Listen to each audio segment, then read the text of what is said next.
Donc, on va débuter. Rodrigue, je vais te remettre le droit de parole pour présenter notre invité spécial.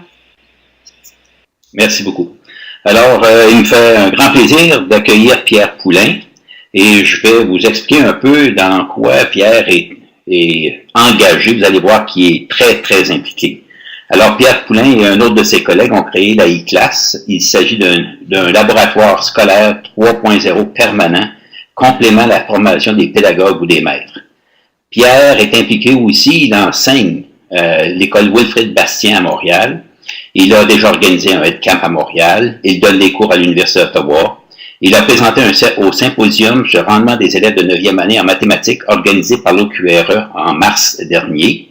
Il a été nommé enseignant émérite à Apple. Il a été nommé ambassadeur pour le New Medium Consortium. Il est un TEDx speaker.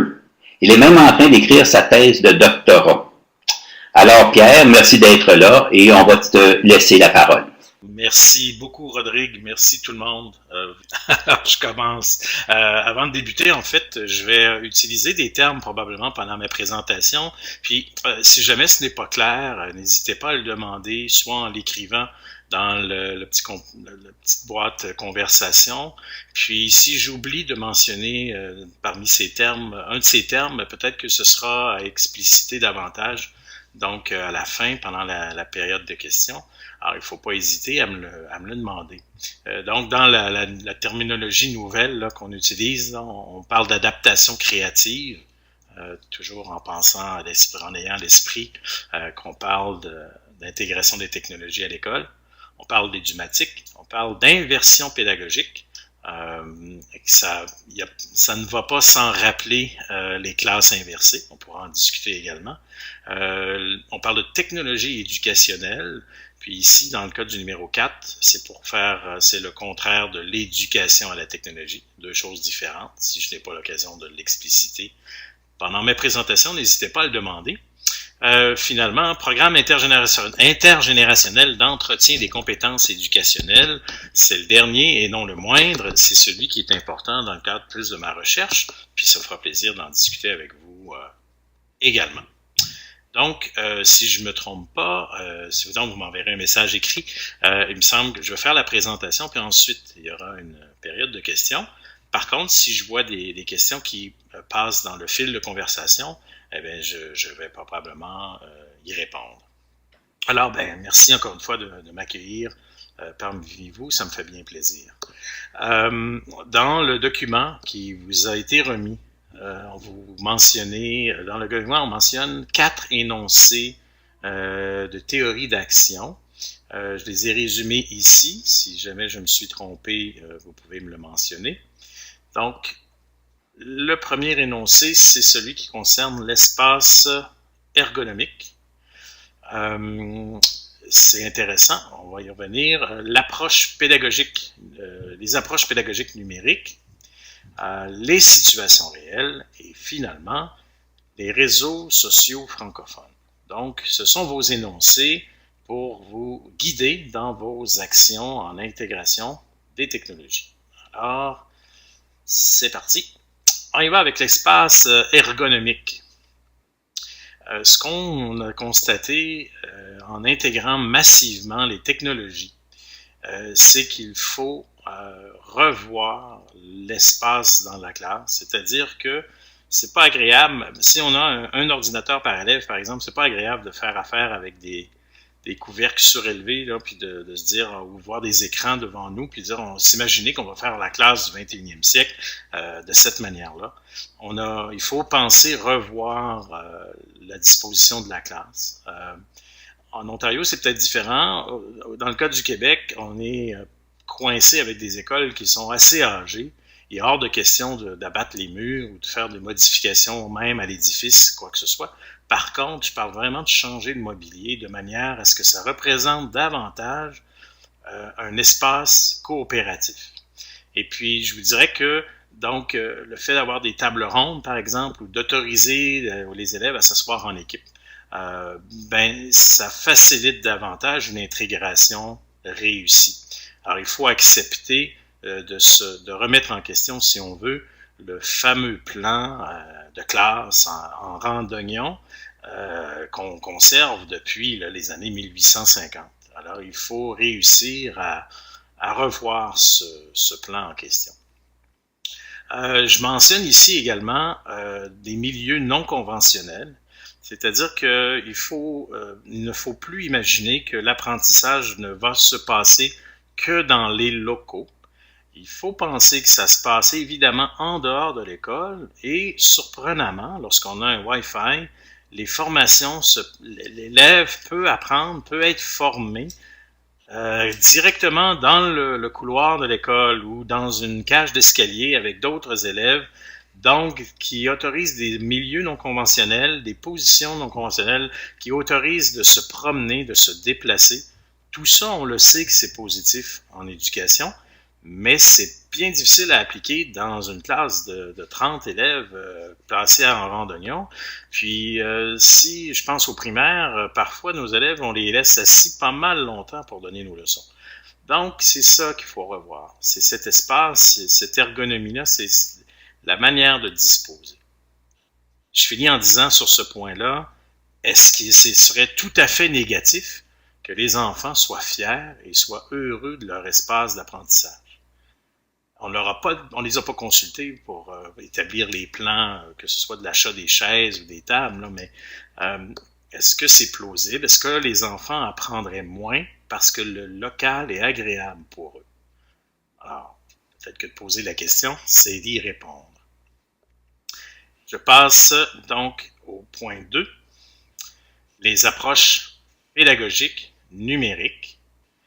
Donc, ici encore, on parle toujours d'un juste équilibre entre les temps d'action, l'apprentissage des 4 littératies du 21e siècle, et puis combiné, si on veut, ou mise en parallèle avec le nouveau mode de transmission, ce qu'on appelle le mode mutuel et interpersonnel, et les interactions élèves-enseignants. D'abord, en intégration des technologies, avec les recherches, avec les expérimentations qu'on fait chez nous, particulièrement dans le cadre de e-class, on se rend compte que l'enseignant doit accepter de réduire ses temps de leçon. Alors, on est habitué peut-être à avoir, par exemple, de présenter une leçon en français ou en mathématiques, puis se dire, ah ben tiens, dans mon plan de cours, ça va prendre environ 20 minutes, 30 minutes. Il y a des profs même qui parfois vont donner de longues leçons jusqu'à 45 minutes. Dans une classe où on intègre les technologies, les leçons dépassent rarement 15 minutes. Et je vous dirais que 10 minutes, ça peut être bien suffisant pour stimuler une curiosité chez l'élève. Et plutôt que de présenter étape par étape, par exemple, je sais pas moi, un exercice en grammaire ou en mathématiques, d'y aller avec des petits indices, de présenter peut-être la leçon sous forme d'un problème qui sera à régler avec les outils mobiles qui sont disponibles. Les 4 littératies, je vais prendre le temps de regarder de quoi on parle exactement lorsqu'on parle des littératies. Dans les changements, ok, ça je vais y revenir après. Lorsqu'on parle de littératie, on parle entre autres des littératies numériques, de la littératie critique par exemple. D'ailleurs, dans le document que vous avez, dans votre document, vous le mentionnez, vous mentionnez ces termes-là effectivement. Donc, ce sont des habiletés, connaissances, si on veut, un mélange de tout ça, qui fait en sorte que vous préparez vraiment les élèves pour le monde dans lequel ils vivent, eux, en dehors de l'école, et éventuellement les approcher le plus possible d'un monde dans lequel ils vivront. Le mode mutuel interpersonnel ici, ça signifie, vous le mentionnez dans votre document également, où est-ce qu'il y a une espèce de partenariat là, entre l'élève et l'enseignant. Si on veut, c'est de créer un sentiment où est-ce que l'élève, puis on peut se rendre jusqu'à assez jeune, où est-ce qu'on le rend responsable de son apprentissage. C'est qu'on dit à l'élève, voici ce que tu dois apprendre, et puis moi, bien, je vais te guider vers des outils pour t'aider à apprendre, mais peut-être que toi-même, tu connais des outils déjà qui te stimulent à apprendre ou à faire davantage d'exercices, par exemple, pour t'améliorer en équivalence de fractions, par exemple, ou quoi que ce soit. Donc, Cette façon de faire, elle est importante dans l'intégration massive des technologies. Et cette façon de voir l'élève, comme vous le mentionnez, là, plus comme un partenaire. Cependant, il faut toujours dire que le jugement de l'enseignant doit primer surtout. Et l'enseignant se garde un droit de veto, si on veut, sur les activités, la quantité d'activités, les choix des ateliers, les choix des applications. Et puis, encore une fois, il faut que les adultes soient présents pour orienter les élèves. Une fois que l'adulte est là, ben, je vous dirais que votre interaction élève-enseignant, elle devient presque, c'est une osmose, ça devient presque totale dans la mesure où vous allez finir par connaître les bons outils pour tel type d'élèves et les élèves, en revanche, vont savoir quel genre d'outils ils peuvent vous présenter ou avec quoi, qu'est-ce qui sera à vos yeux le plus acceptable possible pour améliorer une présentation ou enrichir davantage un apprentissage. Donc, ici, là, on parle de changer la perception d'élève, la perception qu'a le prof de l'élève, ne plus voir l'élève comme une bouteille vide, mais plutôt de se dire non, il vient à l'école, il a déjà fait des apprentissages assez importants à l'extérieur de l'école. Maintenant, en quoi est-ce que moi, ça m'aide à passer mon programme auprès de cet élève-là? Évidemment, c'est toujours fondé sur le programme qui est en vigueur, mais je vous dirais que c'est une astuce, une façon de voir qui est différente. Je passe à la troisième, qui sont les situations réelles. Alors, dans les situations réelles, j'ai relevé ici, dans votre document, vous en parlez également, tâches engageantes, vous mentionnez aussi, peut-être pas dans ces termes-là, mais vous parlez d'une responsabilisation progressive des élèves envers leurs apprentissages. Ça touche ce que j'ai mentionné un petit peu plus tôt. On veut faire des élèves des apprenants stratégiques et finalement, dans les situations réelles, plutôt que de se soucier quel outil est le meilleur ou à quel outil j'ai accès, puis qu'est-ce qu'on m'autorise de faire et qu'est-ce qu'on ne m'autorise pas de faire, ben plutôt que de mettre l'accent là-dessus, d'étudier, de comprendre quelles sont les possibilités qu'offrent les technologies, ce qu'on appelle les fonctions technologiques. Alors, dans les tâches engageantes, excusez-moi, donc vous prenez des tâches qui concernent la vie des élèves, qui ne sont pas nécessairement issues de manuels scolaires, puis particulièrement de manuels scolaires qui pourraient qui pourraient avoir plusieurs années d'utilisation, parce qu'on se rend compte que tout bouge, tout change, tout va vite, et malheureusement, les collections imprimées ne gardent pas toujours le cap en ce qui a trait à l'intérêt des élèves qui sont devant nous, toujours selon leur âge. Mais qu'est-ce qui empêche, par exemple, d'exploiter un événement qui se passe dans le monde? Je pense à une explosion d'un volcan, par exemple, et de dire, eh bien, je vais passer ma matière, mon français, les mathématiques et les sciences, évidemment, avec cet événement-là qui touche les volcans. Surtout que maintenant, avec un bon Wi-Fi dans une école, vous aurez accès à des images en direct, vous pourrez les présenter sur un tableau numérique. Ça change complètement les travaux qui sont présentés aux élèves. Et puis, c'est le rôle de l'enseignant de se dire, ah ben, ce sujet que je vais choisir d'actualité pour engager mes élèves, je vais l'exploiter à fond, je vais en extraire tout ce qui est possible pour qu'ils apprennent ce qui est dans mon programme, puis pour évaluer à la rigueur ce qu'ils ont à faire. Puis d'ailleurs, en parlant d'évaluation, je fais une parenthèse, là, mais tout à l'heure, dans la diapo précédente, je peux peut-être reculer un petit peu, mais quand j'ai mentionné, est-ce que c'est celle-ci? Excusez-moi, je recule. Milieu non conventionnel. Oui, c'est ça. Je voulais parler aussi de moments non conventionnels ou de moyens non conventionnels pour évaluer. Hein? Si à la fin des leçons sur vos volcans, vous déterminez que l'élève peut faire une présentation sur un grand carton blanc et stimuler l'intérêt des autres qui vont entendre sa présentation, bon, c'est correct. Il y a certains élèves qui ont sûrement le talent d'aller chercher un intérêt même s'ils ont un carton blanc derrière eux. Par contre, il y a peut-être des élèves pour qui ce serait de faire un montage, de faire une vidéo, de faire un reportage, de questionner quelqu'un dans leur famille qui aurait vécu l'explosion d'un volcan véritable. Donc là, voyez-vous, on parle de fonctions technologiques et on offre à nos élèves un menu pour se faire évaluer plutôt que de dire on va évaluer tout le monde de la même manière.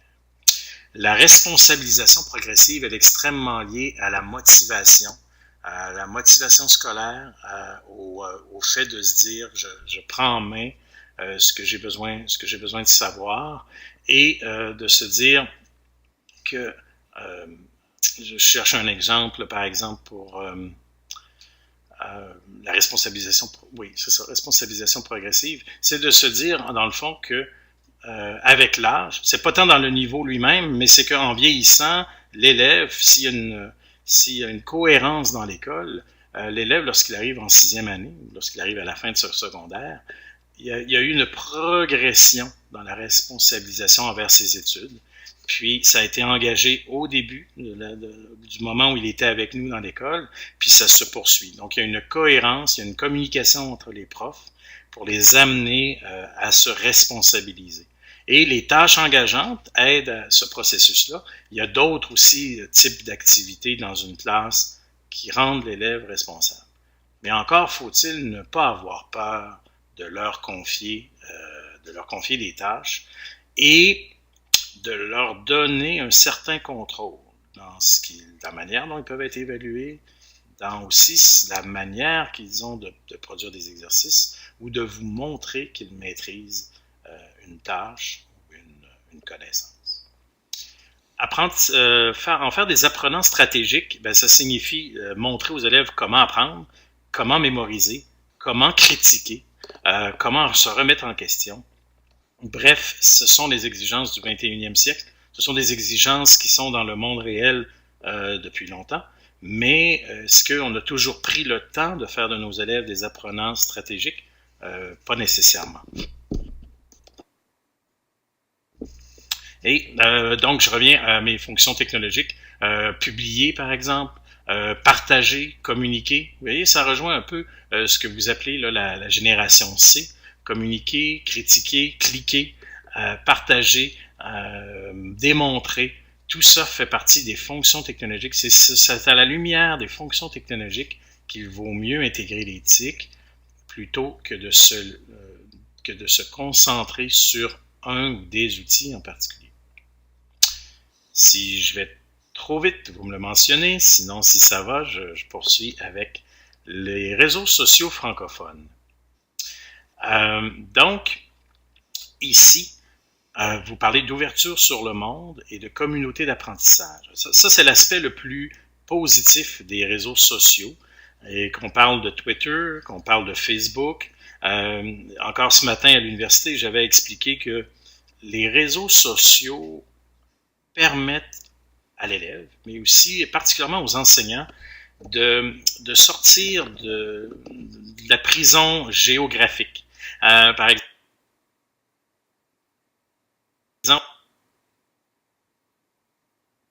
imaginez un enseignant qui aboutit dans une école, un jeune enseignant qui aboutit dans une école, une enseignante, évidemment, qui aboutit dans une école où il n'y a pas où les gens qui y sont peu stimulés par la technologie, qui ont peu envie de faire changer les choses, qui ont peu envie de s'adapter ou de s'attarder au problème du décrochage. Alors, imaginez comment se sent cet enseignant tout seul. Ben aujourd'hui, grâce à la technologie, grâce au réseautage, l'enseignant n'est plus prisonnier. Pierre, désolé, on a manqué peut-être la dernière phrase. Un peu, les réseaux sociaux francophones, c'est ce qui est extraordinaire pour les francophones en particulier. C'est-à-dire que vous pourrez aller chercher de l'aide, des conseils, vous pourrez échanger, vous pourrez faire échanger entre eux des élèves francophones ailleurs au Canada.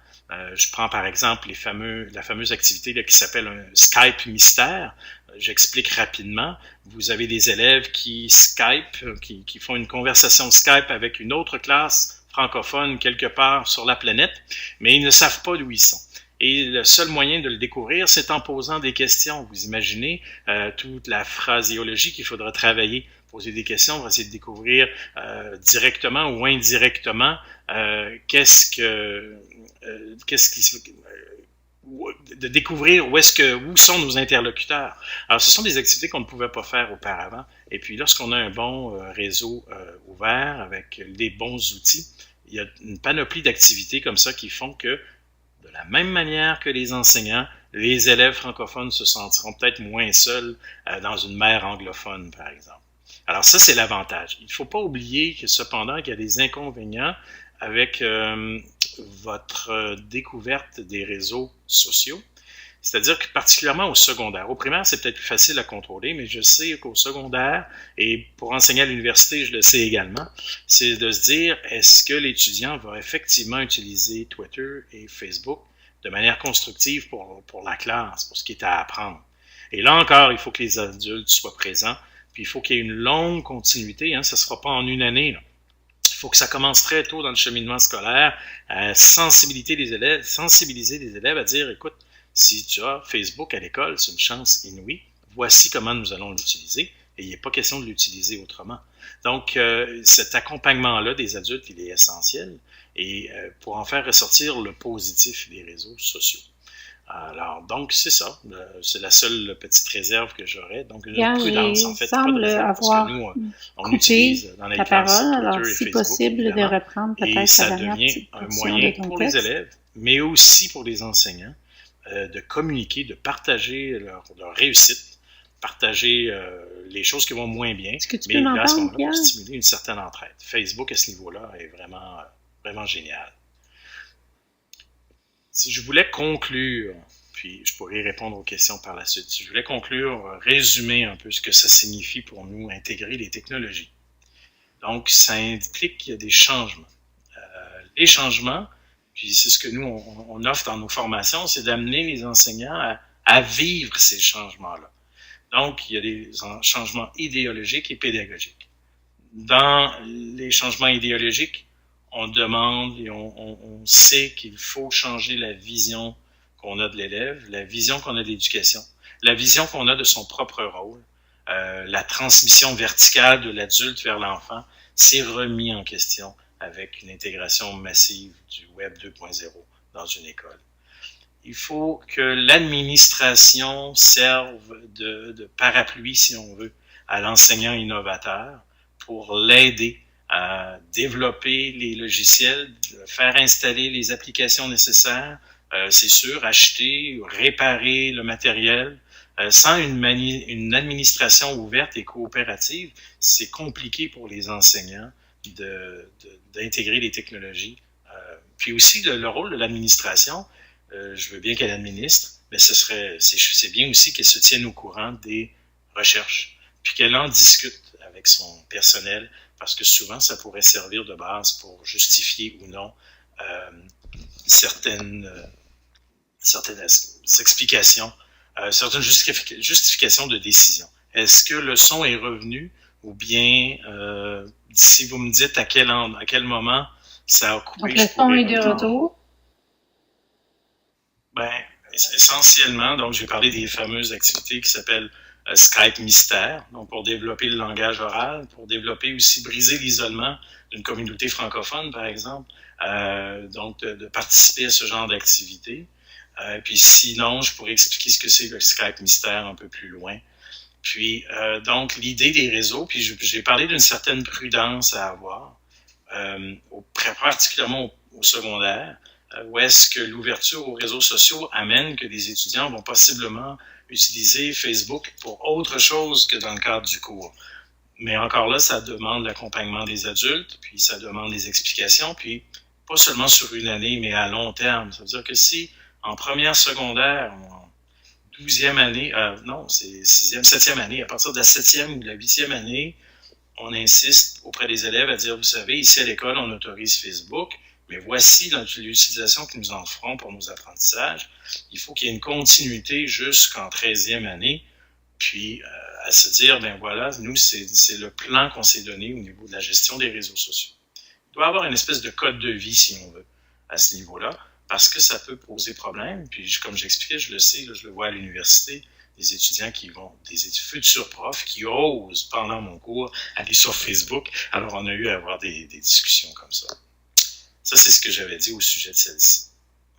Est-ce que pour la conclusion, ça allait également, donc, la vision du prof, de l'élève, la vision du prof lui-même dans son rôle, l'aide de l'administration, elle est primordiale, revoir entièrement l'ergonomie. Si vous avez la chance de vous faire construire une école, on prépare même des plans chez nous pour une école du futur. On a des architectes qui viennent la semaine prochaine et on essaie de faire sortir quelques plans pour dire, ben, la disposition actuelle de l'école, est-ce qu'elle permet l'apprentissage, est-ce qu'elle permet à notre génération C de s'épanouir? Je ne pense pas nécessairement. Et finalement, les principes d'éducation spécialisée, bien là, ça revient. Pendant longtemps, on a pensé que les émotions avaient peu d'impact ou peu d'importance dans l'apprentissage. Alors maintenant, on sait qu'il faut créer des ponts émotionnels. Il faut que l'élève ait envie d'apprendre, il faut que le sujet le touche idéalement. Alors quand je reviens à mes volcans de tout à l'heure, il a dit c'est possible qu'il y ait des élèves pour qui il n'y a pas d'intérêt envers les volcans. Ce sera à l'enseignant de dire, ben ok, trouve-nous une autre catastrophe qui s'est passée quelque part, puis tu seras évalué, mais sur autre chose, et tu nous présenteras quelque chose également. D'ailleurs, quand je reviens à Vision ici, dans nos classes, nous, les élèves, à toutes les semaines, préparent des présentations. Ce que j'ai constaté à tout le moins, c'est que le fait de le présenter consolide davantage ce qu'ils ont à savoir. Alors, c'est souvent un élève qui va donner une leçon à un autre élève. Donc, c'est pour ça que le travail d'équipe est si important chez nous.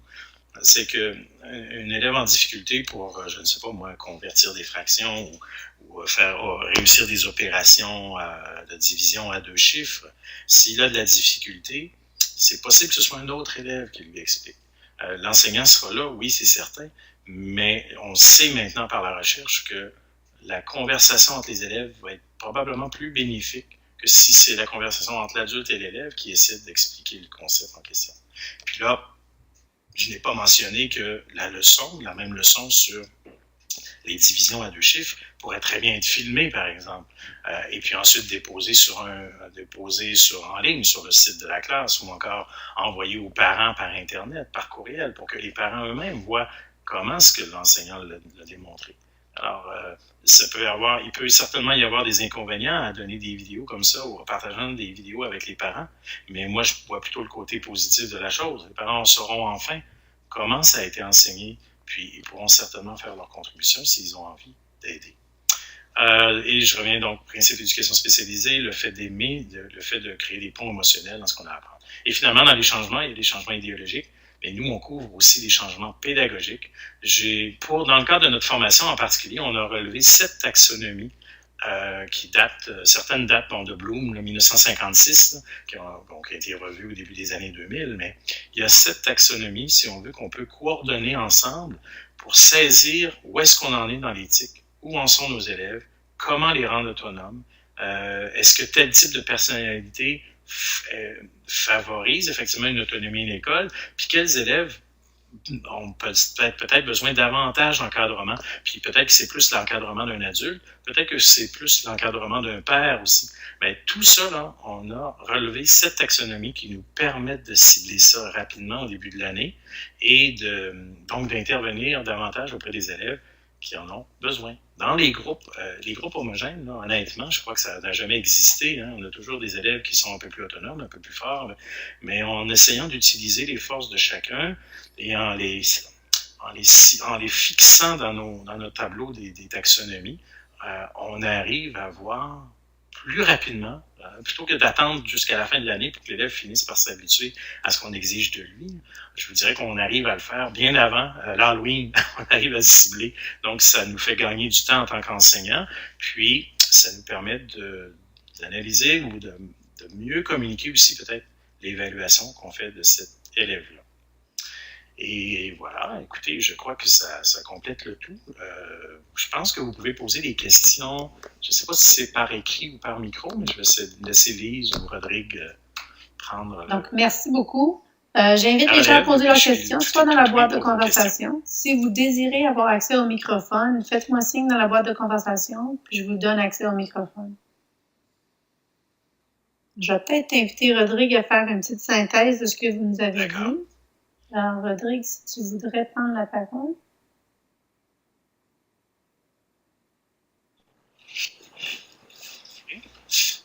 D'abord, j'aimerais remercier Pierre pour nous avoir... Je pense que l'idée aujourd'hui, c'était de revoir nos 4 théories d'action et voir comment est-ce que on pouvait les intégrer dans notre changement et dans notre vision.